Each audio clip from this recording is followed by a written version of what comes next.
Federal Red.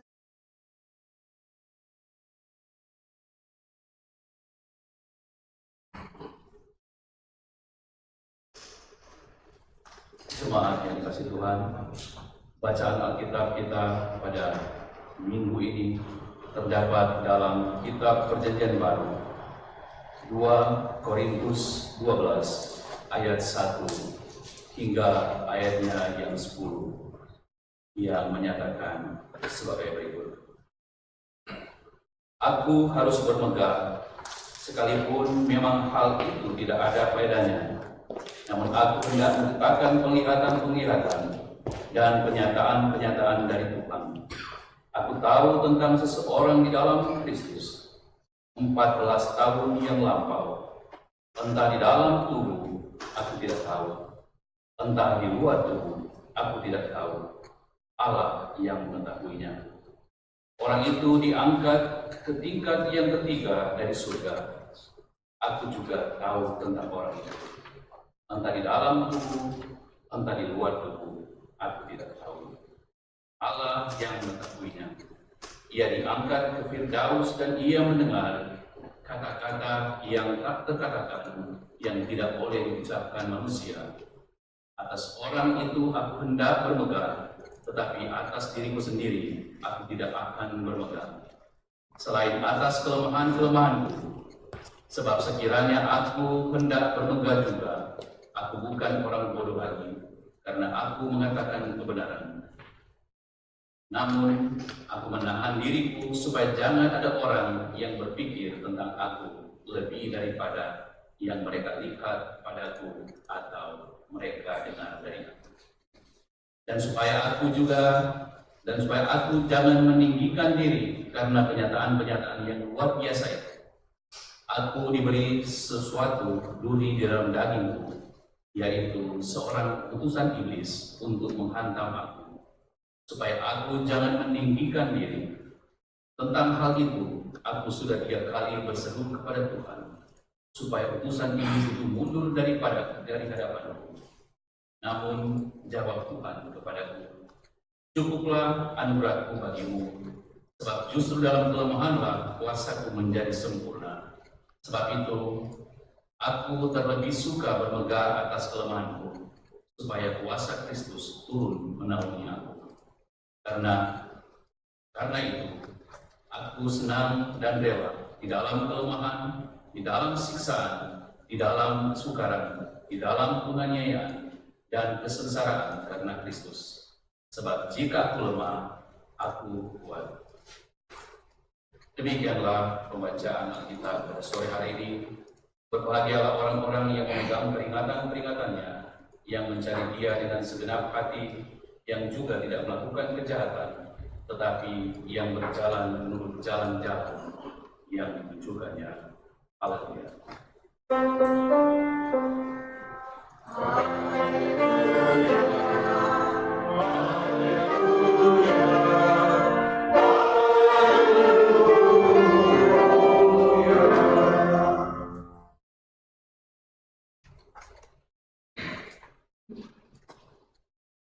Bapak Ibu dan saudara-saudara dikasih Tuhan, Shalom. Lagu yang tadi kita nyanyi, Bapak-bapak nyanyikan, ya, itu salah satu lagu yang saya senang sekali. Apalagi dalam refrain, dalam chorusnya, dia bilang, ya Tuhan angkat diriku lebih dekat kepadamu. Bapak Ibu, kalau kita diangkat untuk lebih dekat kepada Tuhan, ada sesuatu yang pasti berubah dalam hidup kita. Bahwa ketika kita diangkat, berarti pandangan kita akan berbeda dengan kita berada di bawah. Itu sesederhana itu. Ketika kita berada di bawah, dengan kita berada di atas, maka akan berbeda. Maka ada orang bilang ada helicopter view. Makanya kalau penjahat-penjahat seringkali dikejar polisi, kadang-kadang lebih mudah dicari dengan helikopter membantu dari atas. Nah, jika diri kita diangkat Tuhan mendekat, maka kita akan punya sebuah perspektif yang baru dalam menjalani kehidupan. Ya. Nah, kebanyakan orang, hari ini kita mau belajar dari Paulus ketika dia menyampaikan kesaksian kepada jemaat di Korintus. Kebanyakan orang tidak pernah ingin kelemahannya diketahui oleh banyak orang. Contoh ya,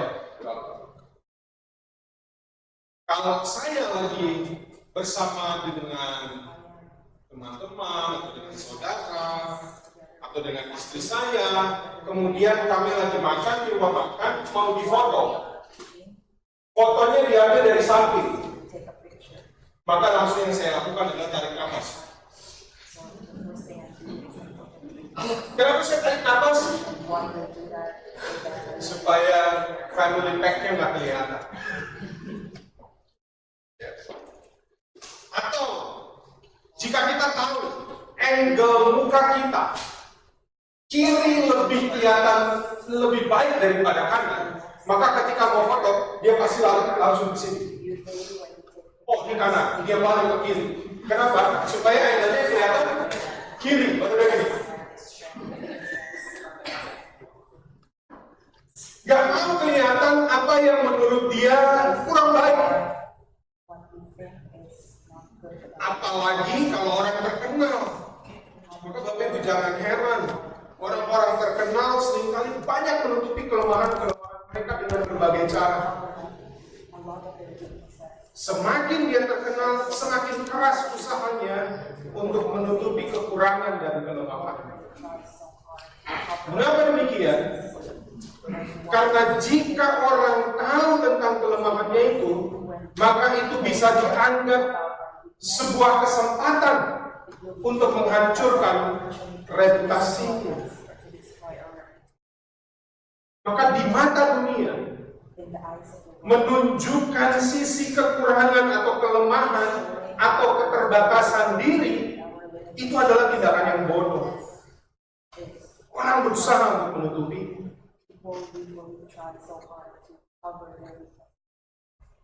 Tapi Paulus tidak demikian dalam bacaan kita.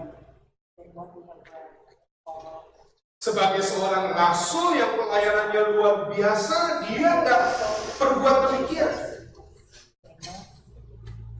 Padahal salah satu tantangan yang dihadapi Paulus pada saat itu adalah penghinaan yang dinyatakan kepada dirinya dari beberapa orang jemaat Korintus yang meragukan otoritas dan kepemimpinan Paulus sebagai rasul. Tapi dalam suratnya kita lihat tadi ya, dalam bacaan kita, ia bercerita kepada jemaat di Korintus tentang apa yang dia alami. Ini dia bilang, 14 tahun lalu, berarti dia sudah melayani Yesus sebagai rasul 14 tahun. Yang di awal tadi, pasal 12 ayat 1, 2, 3, 4, dia menceritakan bagaimana perjumpaan dia dengan Yesus pada saat dia mau pergi ke Damaskus. Damaskus atau Damsyik itu sama. Cuma kalau orang di Maryland lebih kenal Damaskus. Karena Damaskus itu sebelum Clarksburg. Oh, sesudah dari sini, iya. Orang Damaskus yang kasih tahu.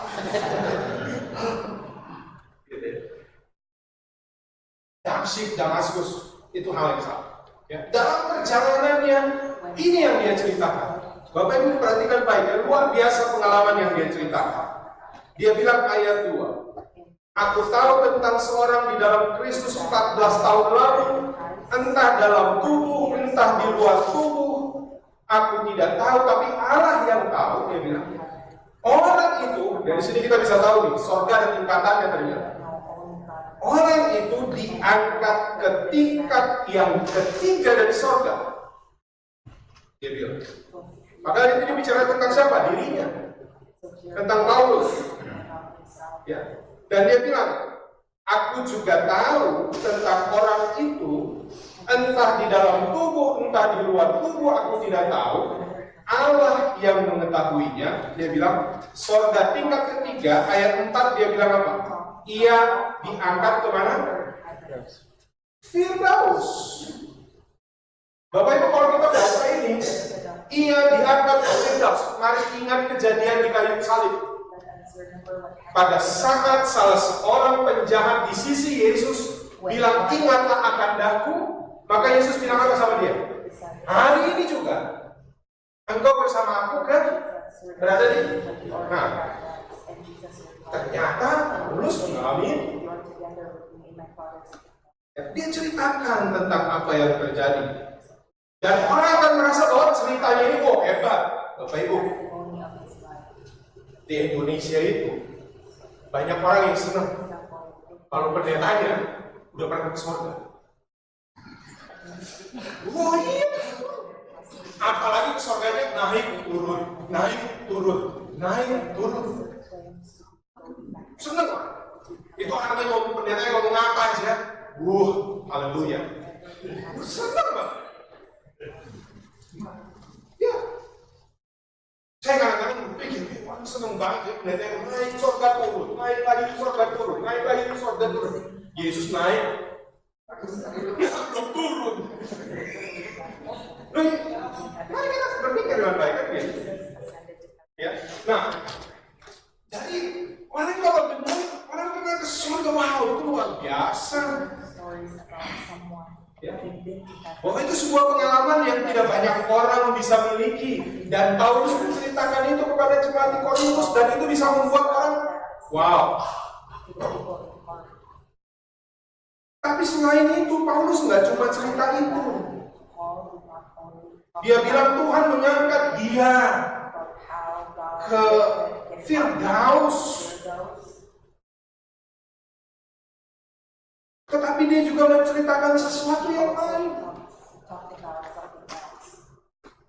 Dalam suratnya ini dia menceritakan bagaimana dia memiliki duri dalam daging.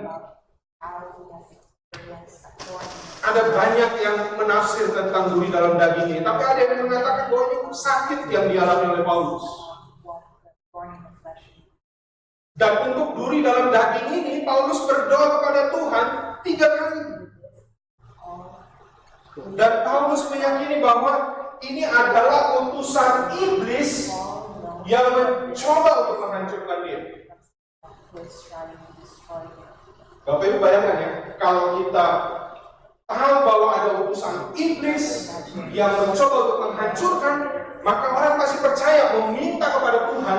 Tuhan lebih besar kuasanya daripada iblis. Tetapi Paulus akhirnya 3 kali dia berdoa. Tetapi apa jawaban Tuhan? Cukuplah kasih karunia Tuhan, kasih karuniaku bagimu. Bayangkan seorang rasul yang dipakai Tuhan luar biasa. Saya mau ajak Joshua bisa tampilkan nggak Kisah Rasul 19 ayat 11 dan 12. Bapak Ibu lihat ya, bagaimana kisah tentang Paulus. Kisah Rasul pasal 19 ayat 11 dan 12. Ya. Oleh Paulus Allah mengadakan mujizat-mujizat yang luar biasa. Terus bahkan Bapak Ibu bayangkan, orang membawa santangan atau kain yang pernah dipakai Paulus dan meletakkan di atas orang yang sakit, maka lenyaplah penyakit mereka dan keluarlah roh-roh jahat. Ini yang dialami Paulus.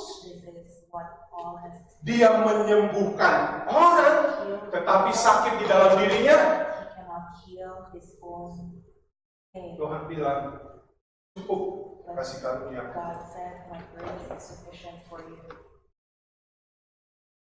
Gak gampang terima. Dia bisa bilang, Tuhan, kalau engkau nggak angkat ini, apa kata orang? Saya bisa dipakai melenyapkan penyakit orang lain, tapi saya sendiri sakit sembuh.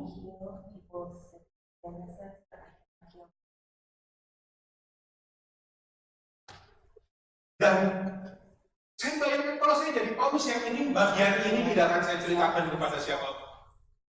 Ini akan menjadi rahasia saya dengan Allah. Ketika Allah bilang, cukup kasih karunia aku bagi. Tapi Paulus membaginya. Bayangkan satu tangannya aja direbutin orang.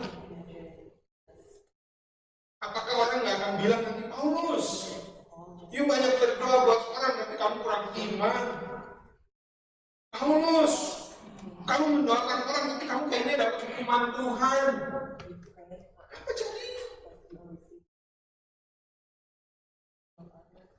Kita bersyukur hari ini bahwa Paulus menceritakan pergumulan serta jawaban Tuhan. Saya mau bilang ya, bukan cuma pergumulan, tapi jawaban Tuhan yang dia terima. Mengapa? Karena dari sini kita bisa memahami bahwa penyertaan Tuhan tidak terbatas pada hal-hal jasmani saja.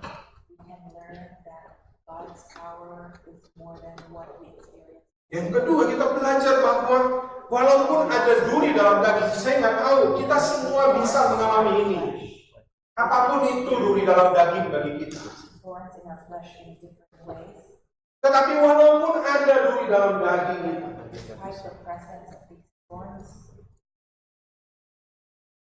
yakinlah bahwa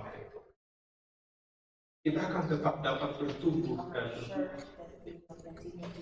Karena kasih karunia Tuhan cukup bagi kita.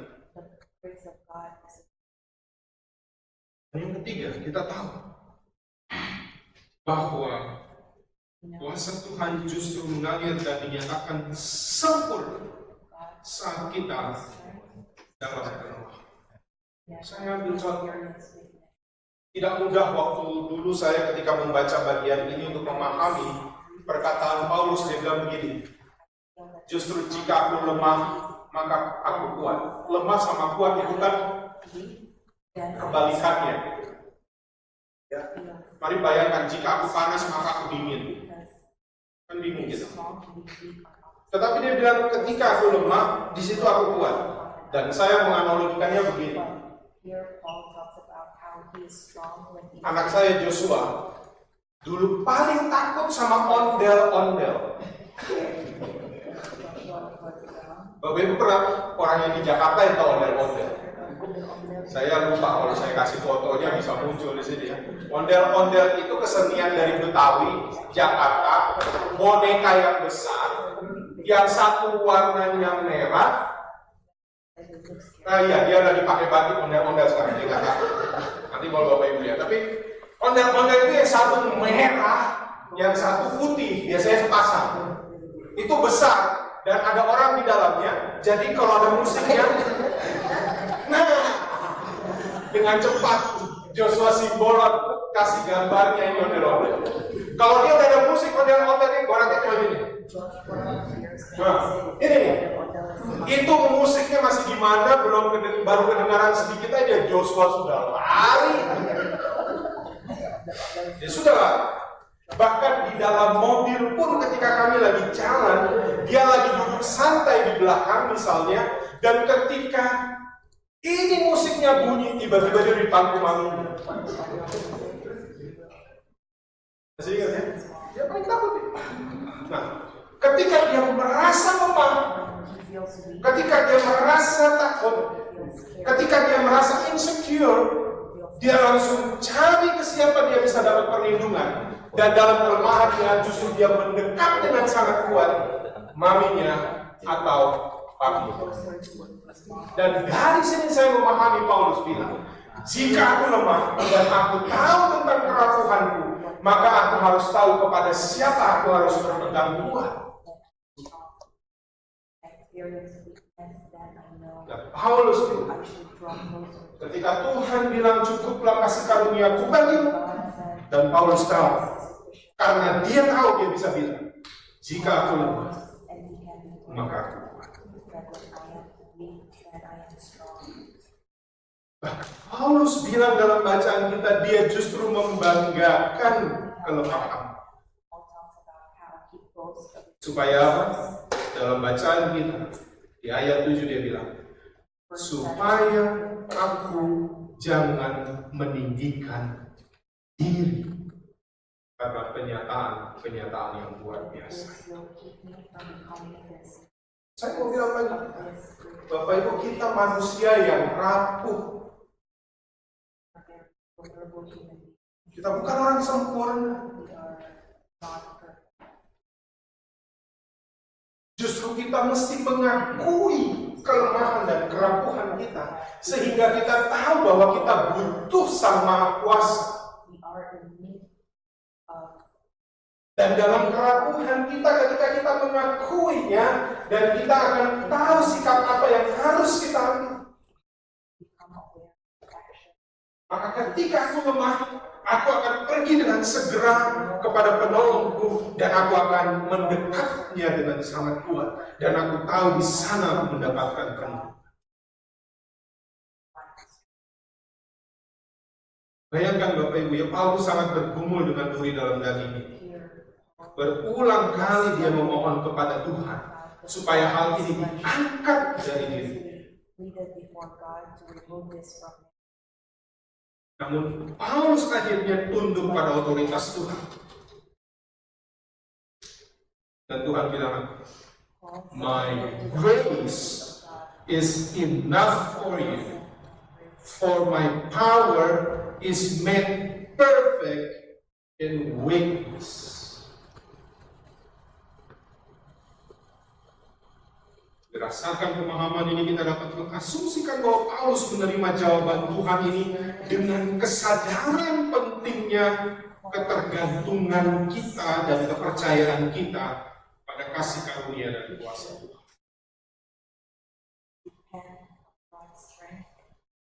Maka 3 pelajaran yang saya mau sampaikan bagi kita. Yang pertama, Paulus menerima kelemahan dan keterbatasannya. Justru dia mengimani bahwa melalui keterbatasannya kuasa Tuhan akan menjadi nyata dan bekerja secara sempurna. Paulus sebagai seorang rasul yang mengalami berbagai cobaan dan penderitaan dalam pelayanannya. Dia menyadari bahwa kelemahan dan keterbatasannya adalah kesempatan bagi kuasa Tuhan bekerja secara ajaib. Dia merespons dengan rendah hati dan menerima kasih karunia Tuhan dengan ucapan syukur. Dan dia menerima kuasa Tuhan dalam setiap situasi yang dihadapi. Pelajaran yang kedua, ada transformasi melalui kelemahan. Bacaan ini mengajarkan kita bahwa dalam kelemahan kita kuasa Tuhan menjadi sempurna. Tidak perlu menyangkali kelemahan dan kerapuhan kita. Kita harus menerima dan mengakui. Justru seringkali perubahan datang ketika kita jujur mengakui kelemahan kita di hadapan Tuhan. Alkitab sendiri memberitahu bagi kita bahwa kelemahan adalah pintu bagi kita untuk mengalami kuasa dan kekuatan Allah. Maka ketika kita mengakui dan menerima kelemahan kita dan berserah kepada Tuhan, kita yakin bahwa Tuhan dapat bekerja dengan kuasa-Nya yang sempurna dalam hidup kita. Yang ketiga dan terakhir,